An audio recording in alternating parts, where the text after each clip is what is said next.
Hey, what's up everyone? I hope you're all having a wonderful day or night, but for now, let's get into the video. If a man treats you like an option, remove him from the waiting list. If he makes you feel that you are not much to lose, let it be shown in your actions that he has lost you completely. And if a man is completely unfazed by your pain or something that you're going through and is not holding space for you, walk out of there and never come back. You are not an option, you are a choice. It is time to choose yourself. Yeah, but you don't really like yourself. And can you please translate into any language known to mankind what holding space for you means? Nah, never mind. If I treat you as an option, remove me from your waiting list. So you not being my first choice is bad, of course, but me not being your first choice is fine. Did that really make sense in your head? A man from another city will DM you on Instagram, and within the first 3 conversations after they get your number, they're like, when are you coming to visit? Babe, I don't know you. Didn't your parents ever teach you stranger danger? I literally don't know you. That's terrifying. Number 1. Number 2, are you paying for my flight? No, you're not. Oh, I'm driving. Cool. Are you paying for my gas? No, you're not. So you want me to take the time that it takes to drive or fly somewhere, and you want me to take the money that it costs to either take a flight or drive somewhere to come visit you when we've never had a conversation on the phone, we've never FaceTimed, we text maybe once a week. We don't know each other. And you want me to come visit you. That's so weird. It's such a weird parasocial relationship where people think that they know each other from just following each other on the internet. That doesn't mean you know someone. Unless you have conversations with someone, you don't know someone. They're not interested in getting to know you or even having a conversation. You complaining about men from different cities? Sure, valid point, it makes sense. But not that much sense when I've posted women traveling to different countries to see a guy they just matched with on Bumble a week ago. Also, you might say no, probably the majority of women will say no, but also he's not interested in every woman he is DMing to say yes. Maybe one or two, and one or two will say yes, and if he is rich, that number will easily go up. He asked me if I knew what love was, and I was like, yeah, or like what I was looking for, and I told him what I was looking for, and then he's like, well, if that's what you're looking for, like, why don't you marry one of your friends? Like, you get that from your friends. Because I was like, I want someone to like have fun with and go on adventures with, and someone that just like I can just like have fun with. And he was like, do you have a friend, like a guy friend like that? And I was like, yeah, my friend Aaron, like I have a lot of fun with him. And he's like, well, then why don't you marry Aaron? And I was like, because Aaron's my friend. And he said, but you said you were looking for someone to have fun with. And he said, I don't know, it was just interesting. So what am I looking for? I'm looking for someone that wants the same things as me. I don't know. I feel like with love, you can't really predict it. So maybe I should stop trying to predict it. Like maybe I'll know when you know. But then I said that I was like, maybe I'll know when I meet the person. And he's like, no, that's not it either. Because you can't package who you are in like a little 2-hour meeting. Like, and you know, and then he said like when you're in your 20s, like everything's new and fresh. And then now it's like, I don't know, it's just, dating does get more complicated with time. I think the chances of finding like a compatible partner increase, but also like it's so different. I feel like when you're in your 20s, you're so impressionable and like anything will go and you'll just, whoever's like cute and like there's not that much history versus now you meet a 40-year-old man. He's had a whole life, like many phases of it. Like this guy was like telling me like he works at Amazon, but he's also had like 3 startups and like lived, and I'm just like, oh, like you've had a whole life, and so have I. I know, pretty wild. Dating in your 20s is not like dating in your 40s. Usually I use myself as an example, but now I think I'm gonna use you. Your date with that 40 years old man must have been an entire success. Even before the two of you said your goodbyes, he was already pushing you into the arms of another man. Back to me, I can't imagine a single scenario where I would be on a date trying to convince my date that she should marry her friend. Oh, I've been single for over 8 months now, and I decided to compile a list of all of the reasons I did not go on dates since I've been single. I've been asked on many, I've been on 3. So let's go through the reasons why I ghosted. One of them I ghosted because he said he was fasting and wanted to grab a tea for our date. One of them asked me on a matcha date. I mean, like, get a matcha if you want, but are you assuming that I don't drink coffee? One of them told me he was a picky eater and that he did not eat anything other than like chicken. One of them did not confirm plans the day prior. He actually hit me up like 2 hours before and was like, oh, see you at this time, right? I'm like, no, sir, I made other plans. I picked a place for the date without asking me what side of town that I lived on and said, oh, you're gonna love this place, not knowing anything about me. No. One of them tried to make same day plans. I told him I do not do that. And then he hit me up a couple days later going, here's your 24-hour notice, you. One of them texted me LOL because I didn't respond for a few hours on our first day texting. One of them sent me a video of them doing pull-ups. He was wearing slides at the gym and had no visible back muscles. Like, I am a bodybuilder. What are you thinking? One of them, I checked his following list and it was like majority blonde girls. I'm like, I'm not even your type. One of them asked me to help them be motivated in the gym, like, ew. One of them told me he could definitely do an open relationship because he's confident enough, like, cool, I'm not doing that. One of them told me he was coming to Texas soon and wanted to meet up. I asked what part of Texas, and then he asked me what part I lived in.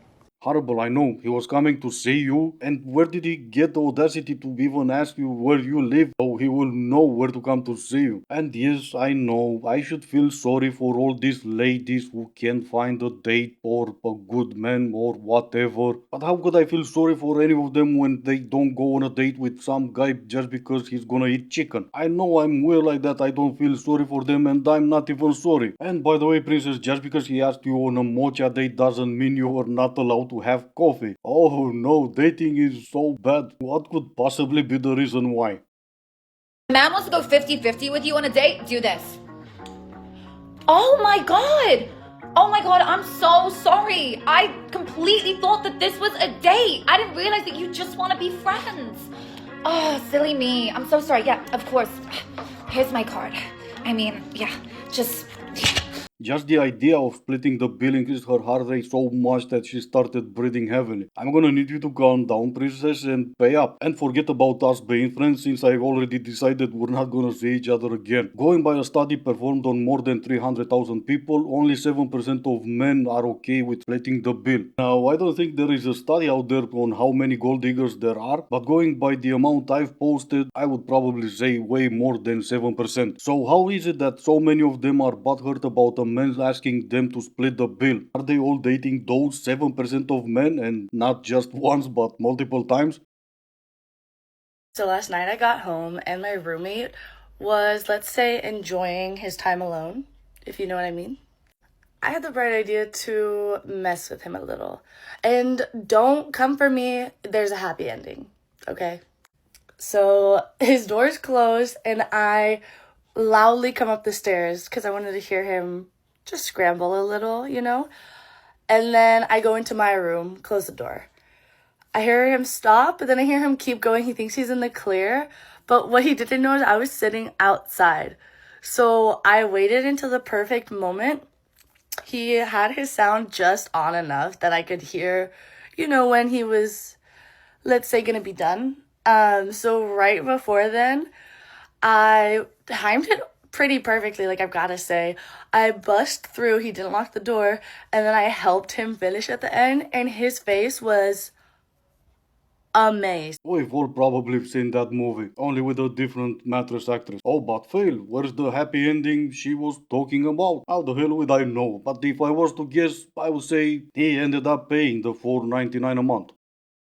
Why am I still meeting men in their 30s, pushing 40, and they're like, I'm not ready to have a girlfriend yet. I'm not ready for a surgery. What are you waiting for? Not you. Why am I still seeing so many women complaining they can't find a man? Don't they know there's a male loneliness thingy and they should talk about it some more?